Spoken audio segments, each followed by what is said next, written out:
Hey there, welcome back to Northlight Photographic Workshops, and welcome to what is probably my first full video on just doing retouching on your alternative process prints. I think I've done this before in other videos, just in part and parcel and small parts of other printing things, but this is going to be the first full one on just retouching your images. Now, the reason that you want to retouch your image is not necessarily to change the image or to put anything in there that wasn't in there. You're doing it to fix little aberrations that you've had in the printing process. In this case, you can see, here, let me turn this on. In this case, you can see on this print here, there's a little white spot there, you can see. And that white speck is a little water drop that happened when I was making the print. And I dropped a little bit of water on there before I made my processing, and therefore it left this little white halo in there that would normally ruin the print. And but I can fix that by using a little bit of retouching and a little bit of spotting. Now that's what I'm going to be doing, rather than painting things in there or changing colors or doing anything like that. Is I'm just trying to save the prints basically. Now, what happens in these prints is normally a photograph, it's just a two-dimensional object, right? But when you've taken great care with the print and the image itself, it has a three-dimensionality to it that gives it some more presence than what you would normally think. But the problem being is, as soon as you see that white speck on there, it just takes away the magic and it turns it back into a flat two-dimensional image or a two-dimensional piece of paper, and sort of takes away your ability to kind of suspend your disbelief when you're looking at a photograph. So what you want to do is you want to remove those afterward and be able to save your prints. I mean, a lot of us are printing with Palladium, and it's quite expensive, so you don't want to have a whole print destroyed just because you've got a couple of dust spots in there. So what I'm going to teach you to do today is how to remove those. And you're not actually removing those, you're just painting a little bit of color into the spots to make them blend in with the rest of the print. So, the materials that you're going to need for doing this are first the colors. Now, what I'm using are Marshall's colors. These are Marshall Spot All colors. Now, these are hard to get now. You can look them up online. There's some kits available, but this is a black and white kit that just isn't available anymore. I'm going to use it for the purposes of this demonstration. But more often what you're going to be using nowadays is probably mixing up your own and making your own by just using a dab of watercolor pigment inside of a drop of water inside of one of these trays.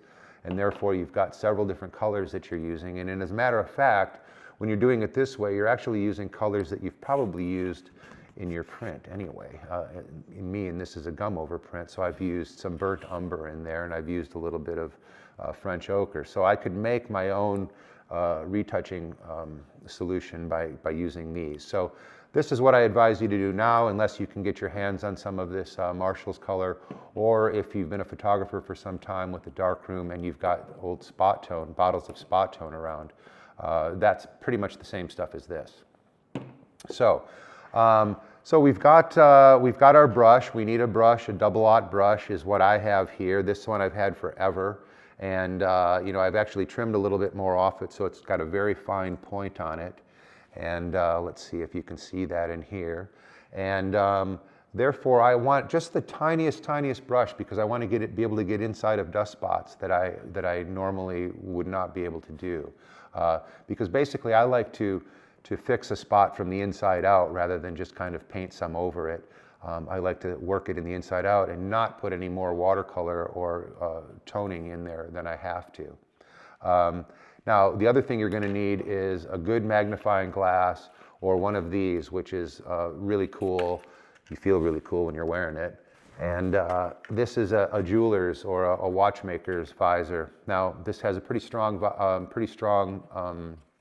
magnification, plus it has a little one that you can add on to it so you can get really close.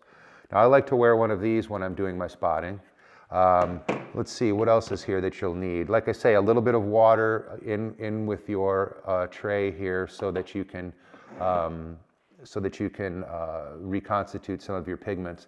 Now, unless you have really nice, good water where you are, I would use a little bit of you know, a little bit of deionized water, or what do you say, a little bit of, you know, filtered water, that kind of thing for that purpose. I'm losing my terminology right now. I can't think of the word for it. But you know what I'm talking about. Let's see, and that would be about it. So what we're going to do is we're going to take this print here, and I've got this camera set up here that you can probably see in this image. Now this has got a close-up lens on it so that you can see when I'm painting into the spot. Now what I'm going to do is I'm going to don my cool visor here, and I am going to pick up a little bit of water on the end of this brush here. I think that you can see that in this camera. Pick up a little bit of water on here, and then I'm going to dab it into the different colors here that I'm using. Now, I am going to use a little bit of a warmer tone along with a neutral black, because I'm basically trying to match the color of this image. So let's get that there, give a little bit more of the warmth. There we go, now we're starting to see it. I'm drawing this out here to get the color very similar, and I've done that. So what I'm going to do over here is I'm going to come back into this print, and I think that you can see what I'm working on here. Let's get that white spot in center. Now letting me come right into, oh, see I'm a little dark on that, a little darker color. So what I want to do is I want to lighten it up, and by doing that I'm adding a little bit of water to this. I'll spread it out a little bit more, and now as you can see, or you probably can't see, it's getting a little bit lighter. So now I'm going to come back into the spot here. And I'm actually able to get inside of the spot and paint a little bit of this color in there. And as you can see, it's starting to disappear nicely. Now, as I was saying before, if you get a little out of hand with it, it's watercolor, so you can wash it out. But I'm pretty much there with as far as knocking that color out, knocking that the white out of there. And I noticed that it's a little bit warm, so what I'm going to do is I'm going to pick up a little bit of more of the neutral black here, just a very, very, very tiny amount of it. And I'm going to come back over here, and I'm just going to kind of dab that. There we go, yeah. Just to kind of warm it up, I mean take away a little bit of that extra warmth that I put in there.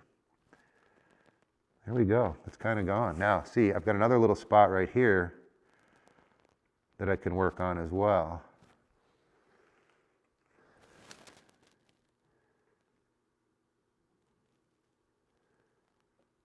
Boom, gone, knocks it right out of there.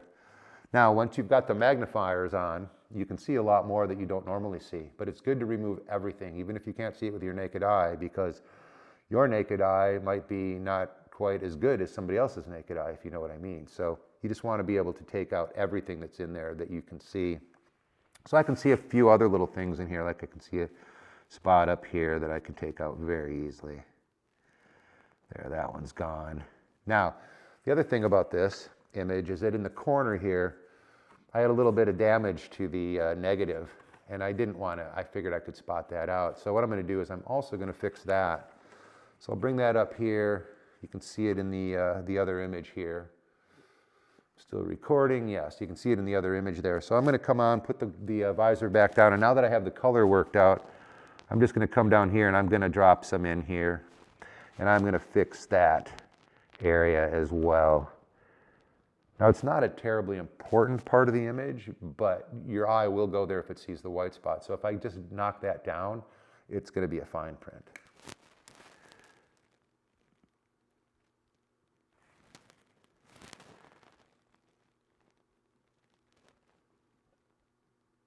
So as you can see, I'm just adding a little bit of color in there. You know, I'm not trying to fix it all in one action here.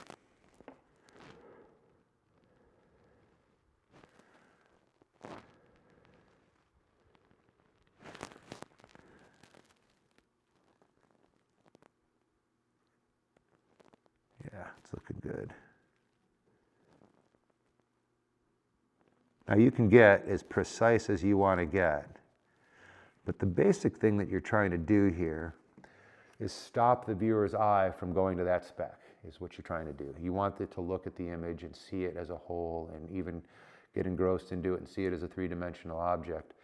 But as soon as they come on that white speck, boom, it goes back to a flat space again. So that's what you want to do, is you want to just make sure they don't see those spaces. You don't have to get them perfect, but if you knock them down enough that your eye doesn't get drawn to it, it can really help a lot.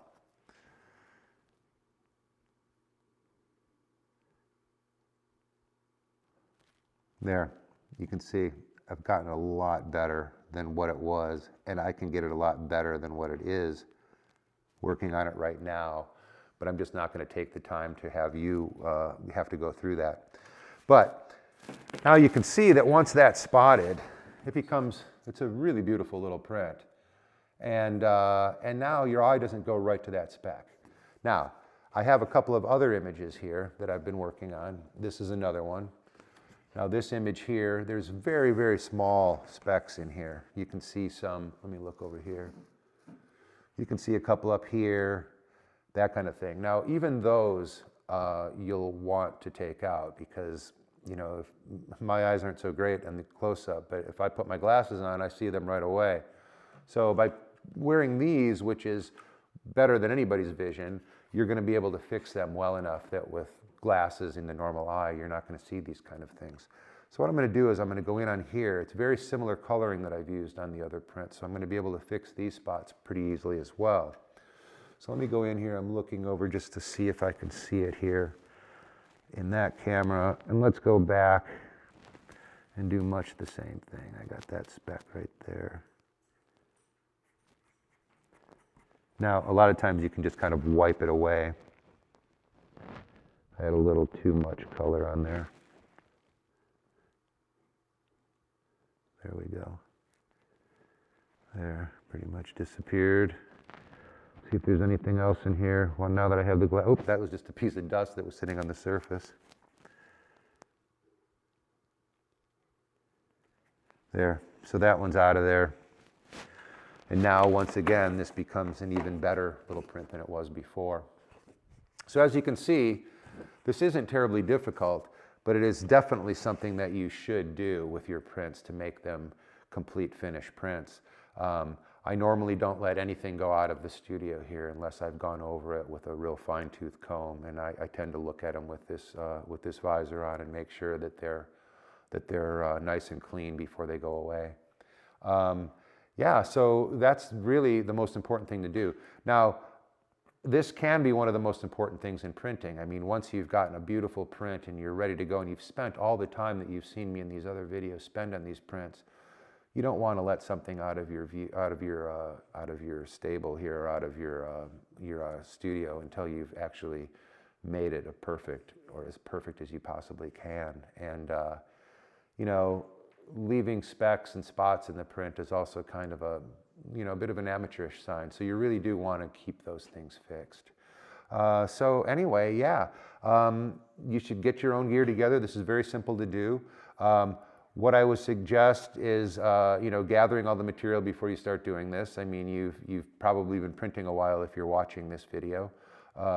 So, go to your art store and get your different materials. Like I say, you can look online for these. B&H has them. They're pretty expensive for a kit. It's about $80 for a kit of these now, whereas back in the day when I bought these, they were about $20. Now, the thing is it's a lifetime supply once you do have it. Now, if you do choose to go the pigment way, it's just as good. And you can get these. I use these are Daniel Smith's. Utrecht makes good ones. Basically, you just want to have a nice, high quality watercolor pigment, and you want that to be a transparent pigment. There's transparent, there's somewhat opaque, and there's full opaque. You want a transparent one so that you're going to be able to see through you want to be able to see things through the back when you're fixing these, or through the color itself when you're fixing these little spots. You don't want them to be totally a spot color, if you know what I mean. So yeah, get some good watercolors to do that, or get the Marshall's kit, or if you happen to be a photographer and you've got an old stash of spot tone around someplace, you can get some of that. Now, you can look for these things on eBay, Once again, they're vintage kind of photographic materials, but they're still out there. You know, there's millions of little bottles of this stuff out there because, quite frankly, that's why they're not in business anymore, is not so many people are making these prints. But the fact was, when you bought one of these little bottles, it was good for the rest of your life. So anyway, how many could they possibly make? So yeah, with that, I hope you can have some fun doing your own prints and fixing up your own prints and doing your own retouching. Now, before I go, I'd like to give myself a little bit of a commercial here and say that I've got a Patreon, that if you enjoyed this one and my other videos, you might want to think about joining my Patreon, and I'll leave an address for that below. Because in the Patreon, I basically have all of these videos are organized in such a way that they're easy to find. I have a lot of my formulas in there, things like that, things that are very useful to you that I don't think that YouTube is quite robust enough right now to be able to have that kind of a searchability for you. So anyway, and I do a lot of things on the Patreon as well that are kind of private for people that are members there. So with that, I've also got a couple of other trips coming up. I've still got one space left on each of my Wales trips, which are coming up in April. One space left on the April 8th to the 15th, and one space left on the 18th to the 25th trip. So if you're interested in those, go to my website, billschwab.com, go to workshops and tours and look those up. I also have a workshop in this process here, the gum over platinum process, that's going to be coming up here this March 11th to the 15th, I believe it is, and that is 2025, was where we are right now. So anyway, check out my website again and under workshops and tours, and you'll see that as well. And that's about all I can think of right now. I hope you'll join on as a subscriber to my newsletter, which is at billschwab.com/subscribe. And get on my newsletter. I send out a blog called Peripheral Vision, which I pick a photograph, you know, maybe weekly, and I'll write a little story about that photograph. And it's not necessarily one of the, you know, one of my more known photographs. It'll be something that's generally something kind of from peripheral vision, right? Something from the side. So there's that, and you know, maybe give me a thumbs up on this one. That helps a lot as well. So I really appreciate your time, and I hope this helps you. So take care of yourselves, and bye-bye.